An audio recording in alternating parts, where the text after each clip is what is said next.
세상 사람들은 내가 믿습니다. 내 의지적 결단, 내가 믿습니다. 이제 그것을 믿음으로 좀 생각하는 경향들이 있어요. 그렇죠? 아니면 자기 암시, 마인드 컨트롤. 나는 믿어. 나는 믿어. 이런 어떤 근데 사실 곰곰이 생각해 보면 믿음은 뭐냐면 하나님은 우리의 주권자, 주인으로 우리가 인정을 하고 내 마음에서 그 주권자의 말씀을 순종하는 마음의 상태. 이게 믿음이에요.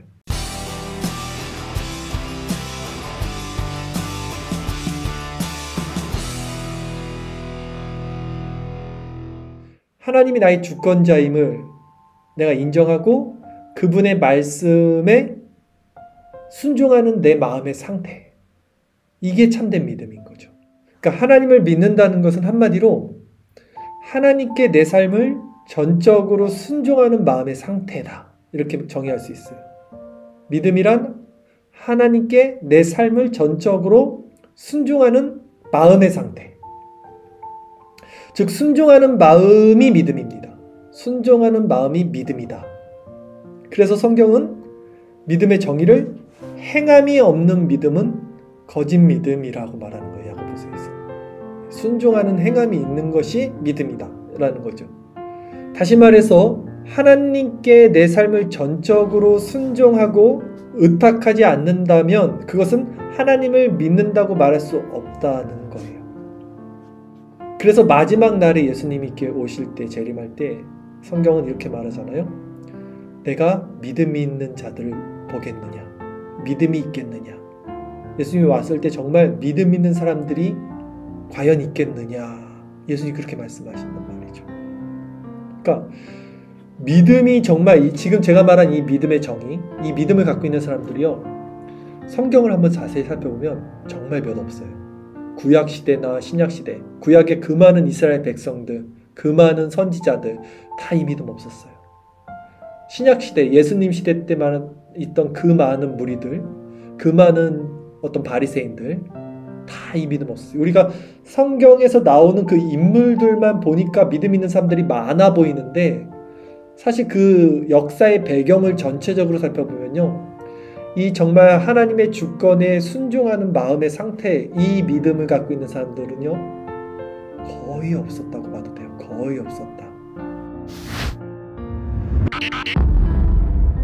저는 사람들이 왜 하나님 앞에 순종하는 마음이 없으면서도 스스로 믿음이 있다고 말하는지 모르겠어요. 교회 안에 있는 사람들은 다 믿음이 있다는 것을 전제하고 신앙생활을 하더라고요. 근데 제가 서두에 말했던 믿음의 정의가 정말 그들도 그걸 동의한다면 하나님의 주권에 내가 전적으로 순종하는 내 마음의 상태가 믿음이라면 하나님 앞에 순종하는 마음이 없잖아요. 우리 삶이 하나님께 순종하지 않잖아요. 사실. 근데 어떻게 믿음이 있다고 말할 수 있겠냐는 거예요. 성경을 보면요. 우리가 민수기를 살펴보는데 출애굽 당시에 하나님의 주권에 순종하지 않은 그 이스라엘 백성들이죠. 그리고 그 민수기를 통해서 쭉 살펴봤는데 그 1세대들은 여호수아와 갈렙을 제외하고는요. 가나안 땅에 들어가지 못했습니다. 그런데 그들의 삶을 살펴보면 그들은 모두 하나님의 임재를 눈으로 목도했어요. 구름기둥, 불기둥 이런 것들을 다 목격했어요. 그러니까 그들은 실제적으로 하나님을 섬겼습니다. 그렇죠? 안식일을 지켰고요. 하나님을 섬겼어요.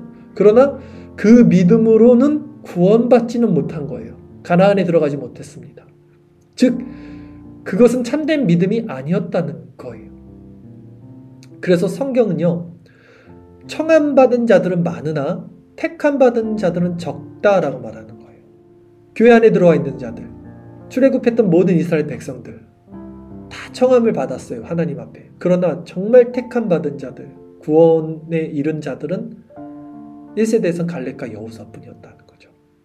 다시 말하지만 믿음은 자신의 모든 주권을 내려놓고 하나님의 말씀 앞에 전적으로 순종하는 마음의 상태예요. 그 마음의 상태를 내가 가졌는가, 그것이 믿음의 척도가 되는 거예요. 그냥 퉁쳐서 마인드 컨트롤로 내 믿음이 있다 할 수가 없는 거예요. 실질적으로 믿음이라는 것을 우리가 정의 내릴 때. 근데 이 믿음이 있는 자들, 그러니까 극히 드물겠지만 정말로 하나님의 전적인 주권 앞에 자신의 상태를 다 내려놓고 순종하는 마음, 그 마음을 가진 자들의 특징은요, 다들 마음이 낮아져 있는 거죠. 이 사람들은 낮아져 있을 수밖에 없어요. 왜냐하면 이 낮아진 마음이 있어야만 반대로 하나님의 주권에 순종할 수 있기 때문에. 이게 마음이 낮아지지 않으면 순종할 수가 없잖아요. 내 마음이 높아져 있기 때문에.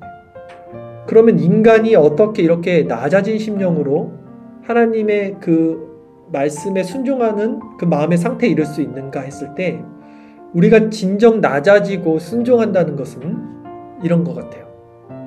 하나님 앞에 우리 반역한 우리 실증적 모습이 있습니다. 큰 죄가 아니더라도 내가 부정적인 생각, 감사하지 못한 거, 원망하는 거, 이 자체가 굉장히 하나님을 반역하고 있고 하나님께 죄를 저지르고 있다는 이런 자각이 일어날 때가 있어요. 이게 바로 하나님 앞에 반역한 우리 실존적 죄의 모습을 볼 때예요. 이것을 정말 깊이 보면요, 어떻게 되냐면 내 영혼이 그 하나님의 공의잖아요. 이게 속성이. 이 공의 앞에 두렵고 떨림을 경험하게 돼요. 그래서 시편 기자들이 보면 내 뼈가 떨린다라는 표현을 하잖아요. 정말 뼈가 떨린다는 게 어떤 건지 알게 돼요. 이게. 그러니까 이 자각이 없는 사람들은 이걸 죄라고 치부하지도 않죠. 이건 그게 무슨 죄야 라고 하는데, 정말 성령의 조명으로 이것을 알고 이게 얼마나 하나님을 대적한지를 알게 된 자들은 이게 너무나 무섭고 떨리고 비참이, 내 영혼이 떨려요. 하나님 앞에서 숨을 곳도 없고 숨고 싶고 막 이 경험을 한 사람들이 있어요. 그럴 때만이 이 자각이 일어난다고요. 이 믿음의 자각. 그럴 때, 그러니까 그 두렵고 떨리는 이 하나님의 공의 앞에 나의 죄된 속성이 드러날 그때만이 이 사람들이 낮아져서 마음이 팍 죽어버려요. 그래서 그냥 무조건 하나님께 순종, 무조건 넙죽 엎드려서 하나님 안에 순종, 이 상태가 되는 거예요. 이게 믿음이라는 거예요.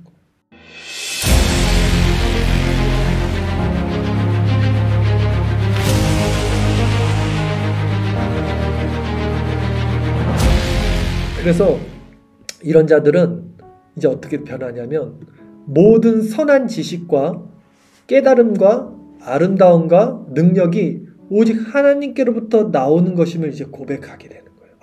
내 안에 선한 것이 없는데 내가 알게 되는 이 풍요로움과 풍성함과 은혜와 이것은 다 하나님께로부터 온 선한 것이구나 알게 돼요.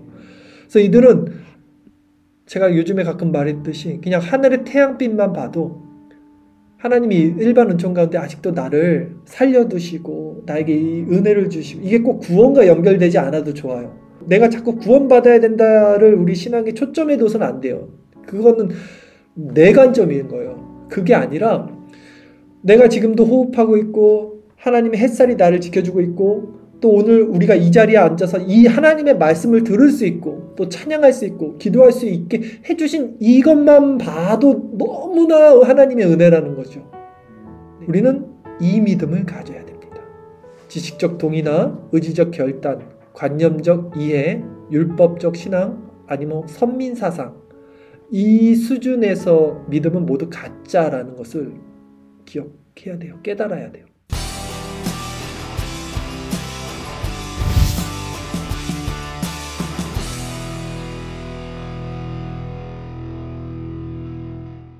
But if I lay down and I play dead and I stay dead, maybe you'll get sick of being the monster out of my head, under my bed, think you're something out of my nightmares, standing right there.